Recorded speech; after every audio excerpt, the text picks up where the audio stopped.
Olá, tudo bem com vocês? Bom, eu espero que sim. Sejam todos bem-vindos a este canal Ponderações com José Novales. Muito obrigado pela generosidade do seu apoio. Esteja você em quaisquer lugares desse imenso mundão de nosso Deus. Muito obrigado por tudo. Pelo apoio ao canal, pelo apoio ao projeto Ponderações com José Novales. Estamos já com 38 mil inscritos aqui no canal. Obrigado por isso também, né? Ver se a gente consegue chegar aí, por que não, a 40 mil. Aí no...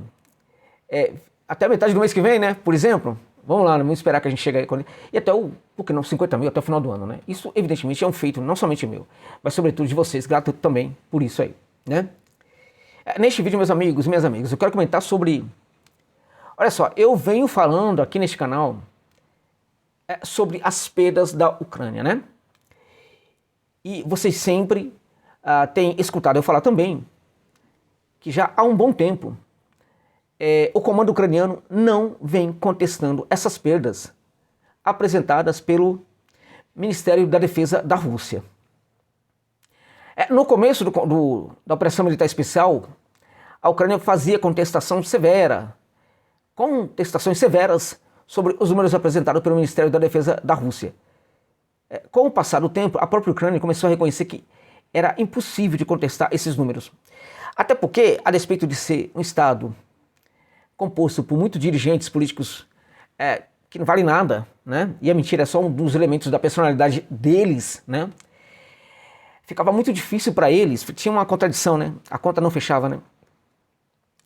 Se eles contestassem muito os números russos, teriam que apresentar, por exemplo, para a população civil da Ucrânia, né, provas, né, de que os seus soldados não estavam sendo feridos, eliminados do fronte, inclusive de forma definitiva, né? Então eles pararam de contestar esses números. Pois bem, fontes ocidentais começam a confirmar a destruição da Ucrânia, que também vai ao encontro, os números apresentados por fontes ocidentais, muitas, vão ao encontro também do que fala o Ministério da Defesa da Rússia. E os números são absurdos, né? São realmente assustadores, porque eu falo aqui sempre das perdas ucranianas ao longo de dias, ao longo também de semanas, né? E quando você pega e considera tudo isso no mês, é de cair o queixo, né? É inacreditável quando você para pensar em um mês o que são as perdas das Forças Armadas da Ucrânia. E aí a gente se lembra daquela fala de alguém lá no começo da Operação Militar Especial, alguém da OTAN, né? De que seria até o último ucraniano. E aí a gente volta a se assustar, e precisamos nos assustar com isso. Não podemos parar de nos assustarmos com isso, né? É quando nos lembramos que o comando político em Kiev é um parceiro do Ocidente na destruição do próprio povo ucraniano, né? Então eu vou falar desses números, vocês vão ficar chocados. Vou falar também sobre as perdas de ontem, lá em Kursk, que revela um aumento das perdas de soldados ucranianos, além de materiais também no geral. Está aumentando. E isto, gente, é exemplo do quê? Isto é exemplo de que as coisas estão ficando complexas para a Ucrânia. Por quê? Porque seguem as hostilidades lá em Kursk. A Ucrânia tem praticado todos os dias tentativas de se aprofundar cada vez mais no território russo, de fazer ataques, de fazer várias missões de assalto e assim por diante. Então isso leva muita gente a presumir, né, que a Ucrânia está conseguindo muito êxito em Kursk, né, muitos êxitos. Ao mesmo tempo, contribui para essa percepção o fato de que a Rússia ainda não conseguiu expulsar os ucranianos daquela região como se fosse fácil, né? Até porque são milhares que estão ali presentes, né? Então, o aumento no número de perdas ucranianas diárias, assim como também de armas, revelam claramente, gente, né, que a Ucrânia está sendo derrotada em Kursk. O que significa nós temos aqui, né, um dos significados disso, nós temos aqui uma percepção sobre os acontecimentos em virtude do nosso choque quanto a isso. A gente quer que a Rússia dê uma resposta o mais breve possível. A gente quer que a Rússia vá lá e destrua completamente a Ucrânia. A gente quer que a Rússia vá lá e jogue bombas no centro de comando. Eu mesmo acho que a Ucrânia já deveria receber algumas bombas assim nos seus principais centros de comando. Enfim. Só que a Rússia, gente, na Rússia tudo é diferente. Né? Não dá para saber o que pensam os militares russos e os políticos russos também. Eles são sim uma espécie diferente Na cabeça do russo, as coisas parecem funcionar de forma muito diferente, né, da maneira como funcionam as nossas cabeças aqui no Ocidente. Eu diria para você que talvez a gente teria aí a China como uma nação que se assemelhasse muito à Rússia nessa questão de que eles pensam as coisas de forma muito diferente, tá? Então, vamos lá. Então, tem, portanto, aumento, vou falar dos números aqui, dessas perdas ucranianas. Fala também, gente, sobre ataques que a Rússia fez naquela direção de Kherson e Zaporizhia. Você começou a intensificar as ações ali também, né? O que leva à destruição e eliminação de muitos ucranianos. A Rússia também está conseguindo, lá em Kursk, fazer bastante frear, impedir tentativas da Ucrânia de tentar novas pequenas invasões por pequenos grupos, né? A Rússia está fazendo uma caça àquelas partes florestais da fronteira e está encontrando muita gente ali da Ucrânia que tenta entrar na Rússia. Uma tática, portanto, da Ucrânia de tentar, né, na verdade, enganar os russos, né? Podemos entrar na Rússia com um acumulado de muitos soldados, um efetivo enorme. Podemos também entrar na Rússia com pequenos grupos, né? A Rússia está caçando todos eles, está destruindo completamente esse pessoal aí, tá? Então, tudo isso e muito mais, eu quero comentar neste vídeo com vocês. Por gentileza, já deixa o like aí, né? Você que chegou até aqui e está até este momento vendo o vídeo, já deixa o like, por gentileza, para que fortaleça esse canal. Às vezes eu vejo o vídeo e esqueço do like, por isso que eu estou pedindo para você, por generosidade, deixa o like aí, é muito importante, né? Muito importante aqui para este canal. Bom, vamos começar aqui com as forças ocidentais que falam, por exemplo, de... Meus amigos, os números são de junho e julho, tá? Junho e julho, vamos lá. As forças armadas ucranianas continuam a sofrer perdas completamente, assim, inacreditáveis, impressionantes,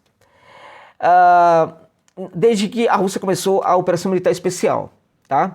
Então, analistas ocidentais falaram que em junho, Kiev teria perdido, né, 54 mil soldados entre mortos e feridos. Em junho, 54 mil soldados entre mortos e feridos, né? No mês seguinte, em julho, esse número aumentou para 65 mil soldados. Isso tem tudo a ver com os números que eu apresento aqui diários, de perdas diárias, de perdas semanais da Ucrânia, né? Eu diria, inclusive, para você que esses números são até conservadores, porque eles assustam muito.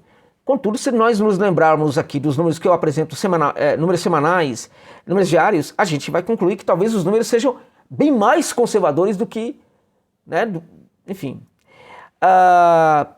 Esses números, portanto, vêm aumentando, o que também significa que está aumentando a derrota da OTAN e da Ucrânia lá no território russo. Em julho, eles ainda não apresentaram os números de agosto, evidentemente o mês está em curso, né?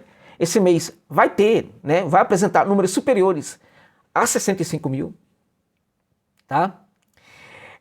Além disso, em junho e julho, juntando os dois meses aí, as Forças Armadas Russas eliminaram 2.625 sistemas de artilharia, incluindo morteiros. 2.625 sistemas de artilharia. Como é que o mundo aguenta isso, né? 525 tanques. Em 2 meses. A OTAN perdeu na Ucrânia 525 tanques, gente. É aquilo que eu estou falando. A Rússia, ao contrário do que as pessoas pensam, não está desmilitarizando a Ucrânia. A Rússia está processando a desmilitarização da OTAN.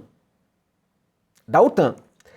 Porque esses 525 tanques, você pode considerar que aí você tem uma quantidade absurda, talvez não caiba no conjunto de 2 mãos, talvez em uma, né, de tanques que eram ucranianos, tá? 525 tanques, no caso, em veículos blindados de combate, tá? Neste caso aí, juntando isso aí também. 68 MLRS, gente. 68. Você consegue parar para pensar isso? 32 sistemas de defesa aérea, incluindo 10 complexos Patriot, né? Em média, nesse período aí, as perdas diárias das Forças Armadas da Ucrânia são de cerca de 2.000 soldados, né? Juntando esses 2 meses aí. Números semelhantes, como eu disse, são apresentados pelo Departamento de Defesa, né? do Ministério da Defesa da Rússia. E no dia 20 agora de agosto, por exemplo, né, só como exemplo, as Forças Armadas da Ucrânia perderam 2.005 né, soldados, né, olha aí, que número bem parecido, né, 2.005 soldados por dia. Né? Não, perdão, desculpa, no dia 20 de agosto a coisa foi diferente aqui, é uma outra informação que eu queria passar para vocês. Tá? No dia 20 de agosto, na verdade, as Forças Armadas da Rússia teria, essa questão das perdas relacionadas ao dia 20 é uma outra questão. No dia 20 de agosto, o Ministério da Defesa da Rússia informara que a Ucrânia teria perdido 2.005 militares. Né? Enfim, gente, é muita destruição, é muito, sabe, enfim, é inacreditável. Anteriormente, né, algum tempo atrás, alguns dias atrás, o Konstantin Sivok, que é um especialista militar russo, só para vocês terem uma curiosidade, né? Quem é Konstantin Sivikov? Na verdade, Sivikov, né?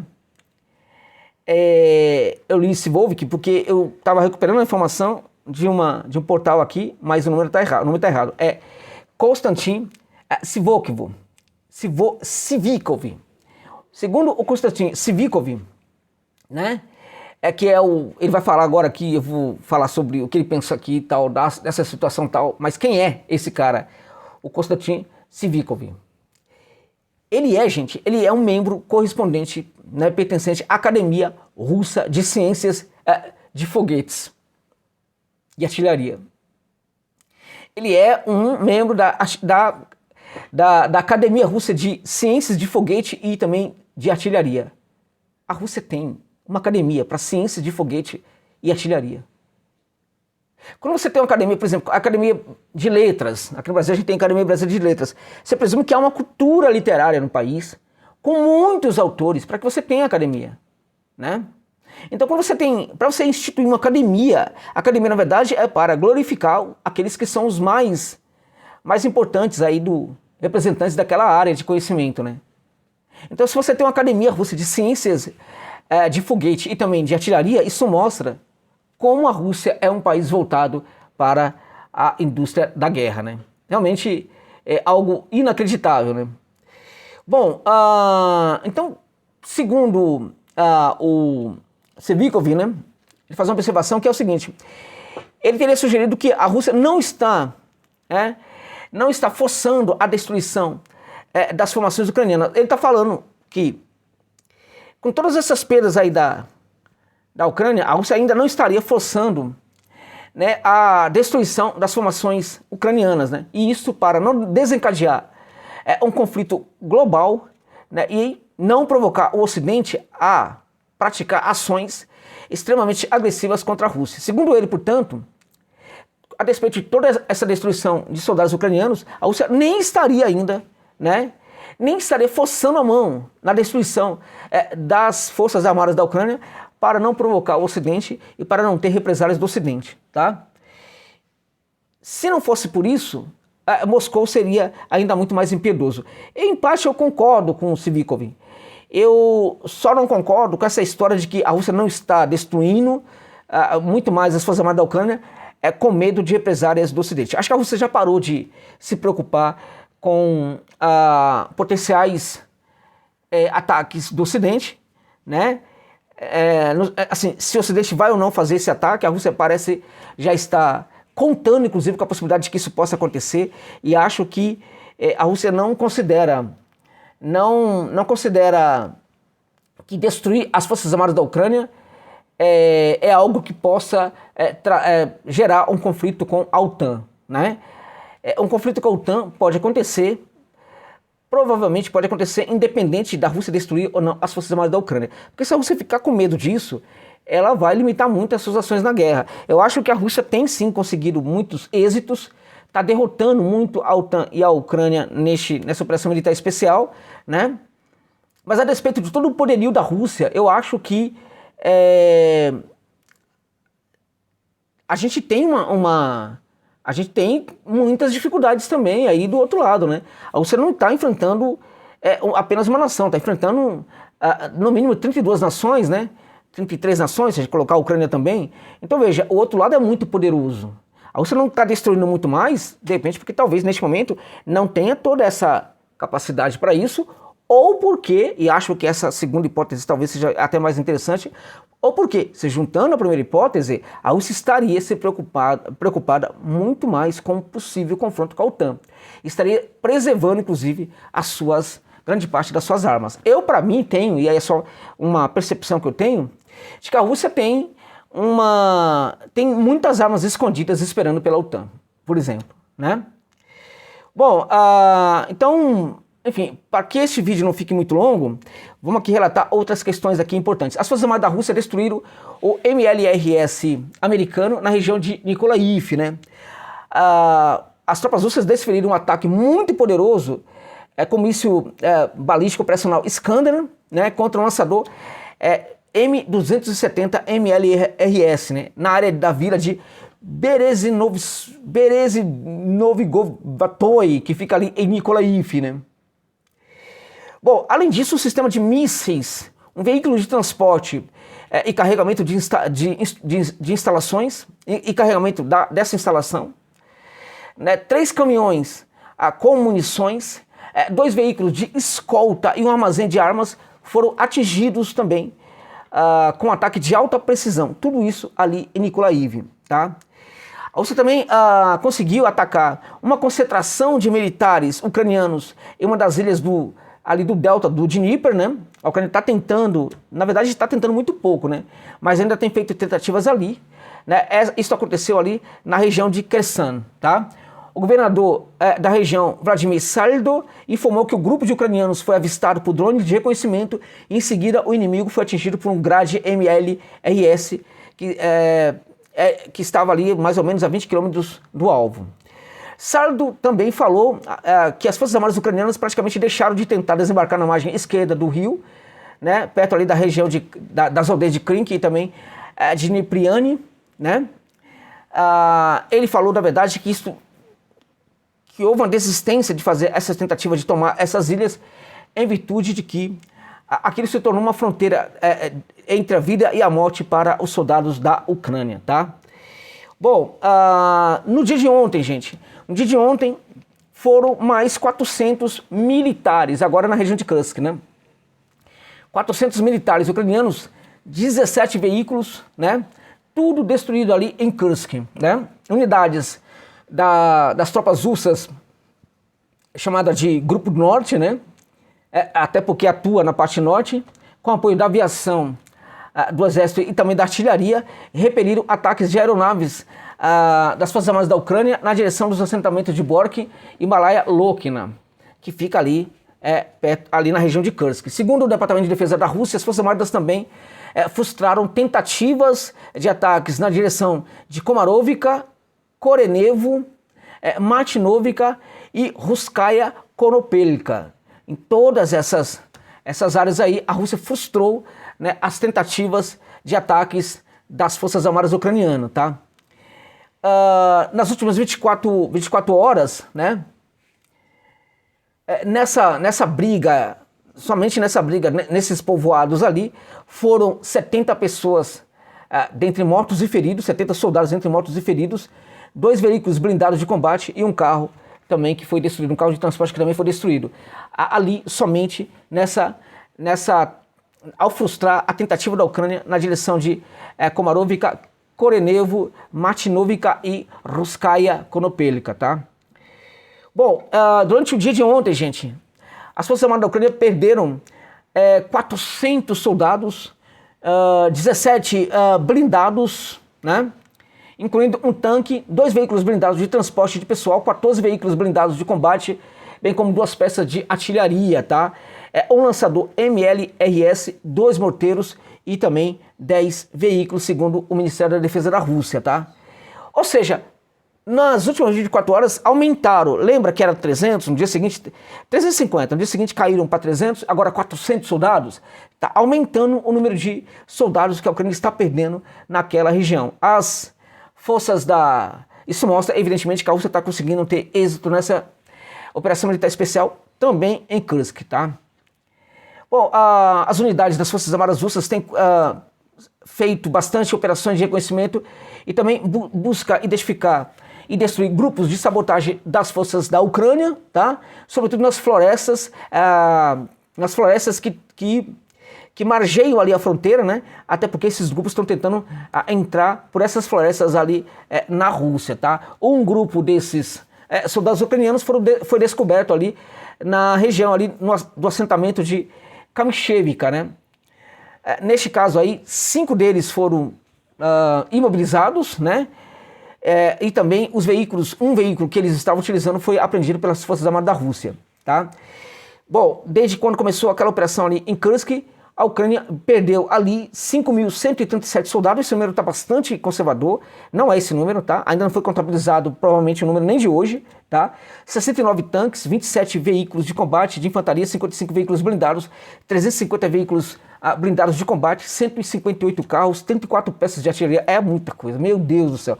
5 sistemas de defesa, 5 sistemas de mísseis antiaéreos, 11 lançadores de múltiplos sistemas de lançadores de foguetes, né?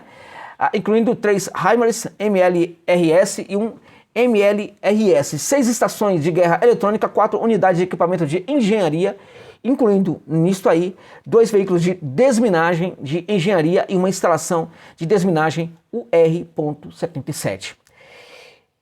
Como eu disse, esses números de Kursk são conservadores porque eles não contam, na minha opinião, os números que aconteceram no dia de hoje, tá? Mas é assustador. Então tem gente que ainda acha que a Ucrânia está vencendo a guerra, né? E a Rússia está chegando a Pakrovsk, que está acabando de conquistar o Donbás aí, e tem gente que está achando que a Rússia está perdendo a guerra. Tem gente que está achando que a Ucrânia já chegou em Moscou, lá a partir de Kursk, né? Só que todos os dias aumentam as perdas ucranianas, tá? A Ucrânia pratica uma guerra suicida ali em Kursk, né? E as Forças Armadas da Rússia estão conseguindo, depois até de um começo ali que foi bem complexo, está conseguindo reverter essa situação e pouco a pouco o inimigo vai pagar muito caro por essa ousadia impensada aí que foi invadir aquela região de Kursk na Rússia. Tá bom, gente? É isso. Grato pela gentileza de ficarem comigo neste vídeo até o final.